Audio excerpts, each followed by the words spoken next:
अपनी शक्ति पहचानिए। हिप्नोसिस से बीमारी मुक्त जीवन पाएं, जैसे phobia, depression, weight management, sexual dysfunction, motivation, relationship, studies, sports, past life, unhealthy habits and many more. Indian Hypnosis Academy. Contact Dr. J.P. Malik 9871316116.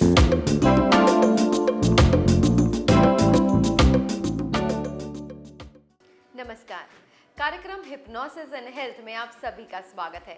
ये तो हम कई बार जान चुके हैं कि हिप्नोटिज्म बहुत सी हेल्थ रिलेटेड प्रॉब्लम्स में बहुत हेल्पफुल साबित होता है, साथ ही बच्चों की स्टडीज में भी हेल्पफुल साबित होता है। लेकिन क्या स्पोर्ट्स में भी, या फिर वो लोग जो कि बहुत ज़्यादा स्पोर्ट्स में इन्वॉल्व रहते हैं, क्या उनके लिए भी हिप्नोटिज्म किसी तरह का अहम रोल अदा करता है? यही आज हम अपने इस प्रोग्राम में बात करेंगे। और आज एक बार फिर से इस विषय पर जानकारी देने के लिए हमारे बीच मौजूद हैं डॉक्टर जेपी मलिक, जो कि फाउंडर हैं इंडियन हिप्नोसिस एकेडमी के। आइए मिलवाते हैं आपको डॉक्टर मलिक से। डॉक्टर मलिक, आपका स्वागत है। डॉक्टर मलिक, ये तो हम बहुत अच्छे से समझ ही चुके हैं आपके साथ बातचीत करने के बाद कि हिप्नोटिज्म जो होता है बहुत सारी हेल्थ रिलेटेड प्रॉब्लम्स में हेल्पफुल होता है, साथ ही बच्चों की स्टडीज़ में भी बहुत हेल्पफुल साबित होता है। यही अगर हम बात करते हैं उन लोगों की जो कि बहुत ज़्यादा एक्स्ट्रा करिकुलर एक्टिविटीज़ के अंदर, या फिर कहा जाए कि स्पोर्ट्स के अंदर बहुत ज़्यादा हिस्सा लेते हैं, स्पोर्ट्समैन होते हैं, उनके लिए बताएं क्या वहाँ भी जो हिप्नोटिज्म होता है हेल्पफुल साबित होता है? जी, पहले तो इस कंसेप्ट को अगर देखें कि एक्स्ट्रा करिकुलर एक्टिविटीज़, आपने वर्ड यूज़ करा, राइट। जब हम एक्स्ट्रा कहते हैं इसका मतलब it is not required, it is a burden. In fact it should be को करिकुलर एक्टिविटी। अगर सही मायने में देखा जाए तो ये पर्सनैलिटी डेवलपमेंट का स्पोर्ट्स भी करेक्ट वर्ड कहने का मतलब ये है कि एक्स्ट्रा करिकुलर ना कहकर उसे अगर को करिकुलर एक्टिविटीज़ कहा जाए तो बेहतर, तो ज़्यादा बेहतर लगता है वो। स्पोर्ट्स के अंदर भी अगर देखिए कि बच्चा कितना परफॉर्म कर रहा है, क्या एज पर उसका पोटेंशियल परफॉर्म कर रहा है। क्योंकि हमारा सबसे बड़ा क्राइम अगर कहीं अपने साथ होता है, वी ऑलवेज अंडररेट आवरसेल्व्स। बहुत बार ऐसा होता है, हम अंडररेट करते हैं। क्यों? We are comparing ourself with other people, we are not comparing ourself with ourself. अगर हम अपने आप से कंपेयर करते हैं कि मैं कल क्या था, आज क्या हूँ और आगे क्या पॉसिबिलिटीज़ हैं, तो ये पोटेंशियल की बात करेंगे। पहले हम पोटेंशियल हमारे अंदर है या नहीं है। पोटेंशियल का पता लगता है पार्टिसिपेशन से। हालांकि आजकल तो टेस्टिंग डिवाइसेज हैं, साइकोलॉजिकल टेस्ट हैं, पूरा स्पोर्ट्स साइकोलॉजी इसके ऊपर काम करती है। तो हम ये वहाँ से लेते हैं जब बच्चा पार्टिसिपेशन शुरू कर देता है, जब वो पार्टिसिपेट कर रहा होता है, यानी child has accepted that sport अपनी मर्जी से। पेरेंट्स की मर्जी से हो ये ज़रूरी नहीं है। अगर अपनी मर्जी से करता है तो उसकी अपनी इच्छा है, उसका पार्टिसिपेशन ज़्यादा होता है और उसके ऊपर एक्स्ट्रा प्रेशर नहीं होता है। तो ये इंडिविजुअल स्पोर्ट्स भी हो सकता है, it can be a group activity as well.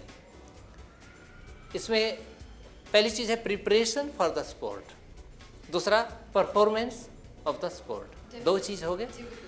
तीसरा managing pressure of the audiences, जो पब्लिक का जो प्रेशर है उसको। चौथी चीज़ फियर ऑफ फेलियर और even fear of success sometimes. पांचवी चीज़ अगर इसके अंदर देखा जाए तो टीम वर्क। ये 4-5 इश्यूज हैं जो you can easily address all these issues under hypnotic state. तो इन इश्यूज के ऊपर एक हम काम करना शुरू करते हैं। जैसे पहले कहते हैं पार्टिसिपेशन की अगर बात करते हैं, वो पार्टिसिपेट कर रहा है या नहीं, उसके लिए तो जाहिर है कोच उनको एक शेड्यूल देता है। शेड्यूल के साथ बहुत चीज़ें इन्वॉल्व होती हैं, उसका डाइट पैटर्न भी होता है, एक्सरसाइज पैटर्न भी होता है, और उसका उस एक्टिविटी को करने का एक शेड्यूल दिया जाता है।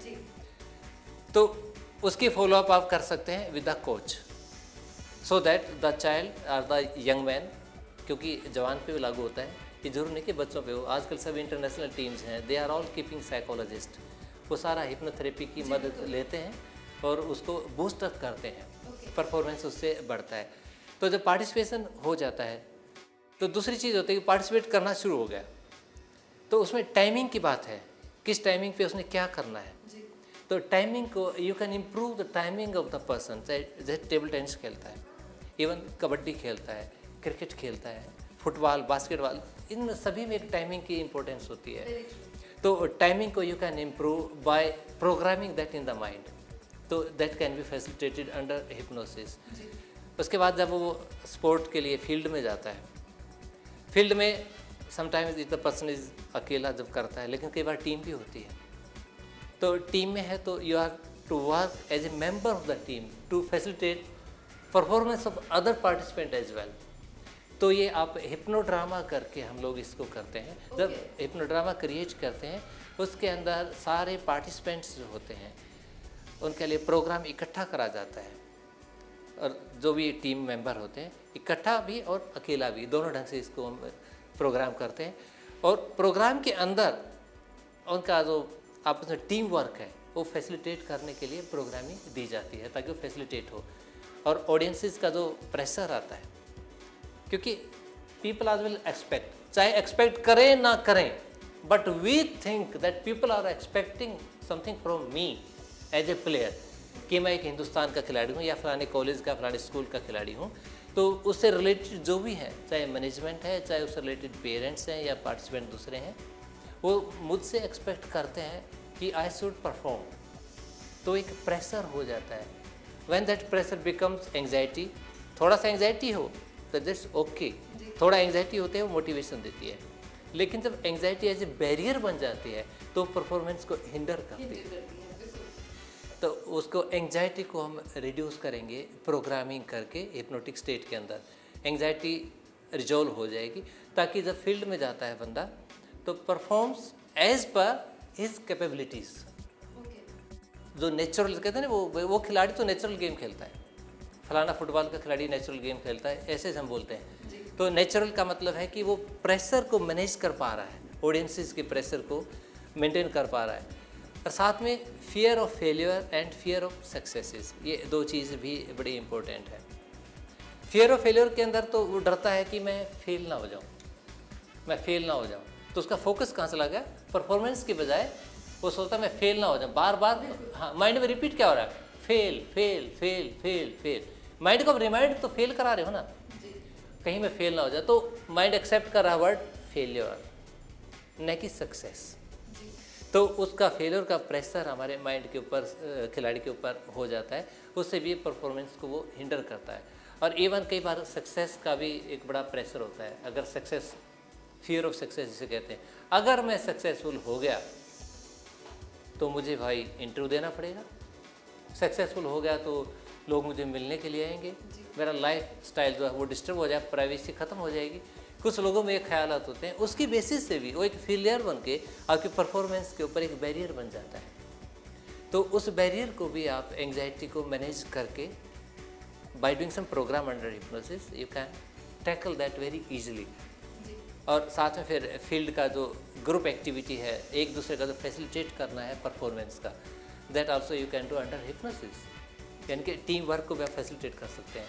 यानी कि इसमें भी मल्टी टीयर आप प्रोग्रामिंग होगा, जो कि सजेशन लेवल पे होगा, मेंटल एक्सपीरियंस के लेवल पे होगा और फॉलो ऑफ एक्शन प्लान के ऊपर होगा। इसलिए आजकल इंटरनेशनल टीमें, इवन नेशनल टीमें भी, वो सभी चाहते हैं कोई साइकोलॉजिस्ट उनके साथ काम करे, और करते भी हैं बहुत सारी चीज़ों के साथ। डॉक्टर मलिक, बहुत ही नई जानकारी आज आपने दी है कि स्पोर्ट्समैन को भी किस तरह से हिप्नोटिज्म से हेल्प किया जा सकता है, किस तरह से उसको मोटिवेट किया जाता है। आपकी इसी बात के साथ अब वक्त हो चला है लेने का अपने व्यूअर्स से इजाज़त। हमारे आज के इस प्रोग्राम में इतना ही। अब लेना चाहेंगे आप सभी से इजाज़त। नमस्कार।